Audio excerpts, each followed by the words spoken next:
In the beginning, there was nothing. Then God created the heavens and the earth. It took him 7 days to create everything. On the first day, God said, "Let there be light." And there was light. He separated the light from the darkness and called the light day and the darkness night. On the second day, God made a vast space to separate the waters above from the waters below. He called this space sky. On the third day, God gathered the waters below into one place, and dry ground appeared. He called the dry ground land and the gathered waters seas.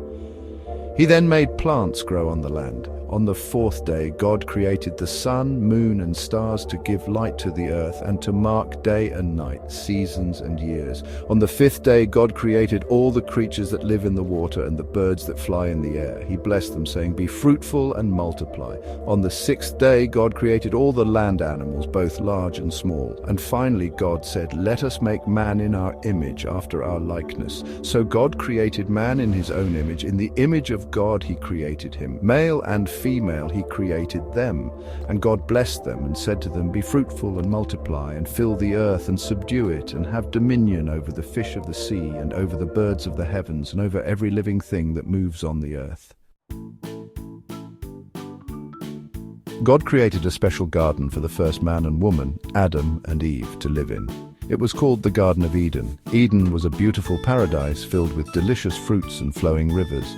God gave Adam and Eve permission to eat from any tree in the garden except for one, the tree of the knowledge of good and evil.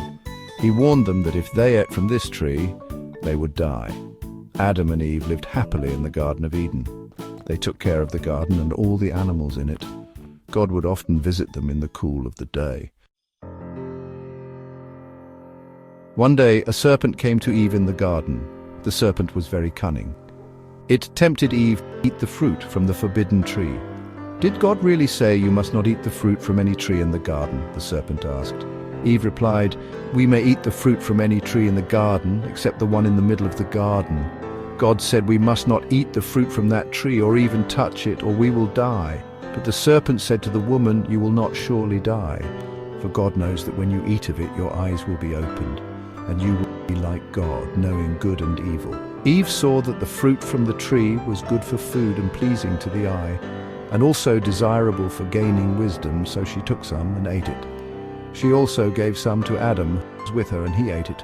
Their eyes were opened, and they realized they were naked. Ashamed, they sewed fig leaves together and made coverings for themselves. Over time, people became increasingly wicked. God decided to send a great flood to cleanse the earth. However, there was one righteous man named Noah whom God favored.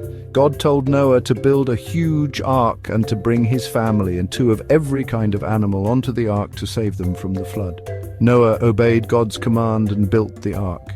He gathered his family and the animals and brought them onto the ark. Then the rains came. It rained for 40 days and 40 nights. The water rose higher and higher until it covered the whole earth. Everything that was not on the ark perished in the flood. After many days the rain stopped and the waters began to recede. The ark came to rest on the mountains of Ararat. When the earth was dry again, God told Noah to leave the ark and start a new life. Noah and his family came out of the ark and gave thanks to God for saving them. God made a covenant with Noah and promised never to destroy the earth with a flood again. As a sign of this promise, God placed a rainbow in the clouds.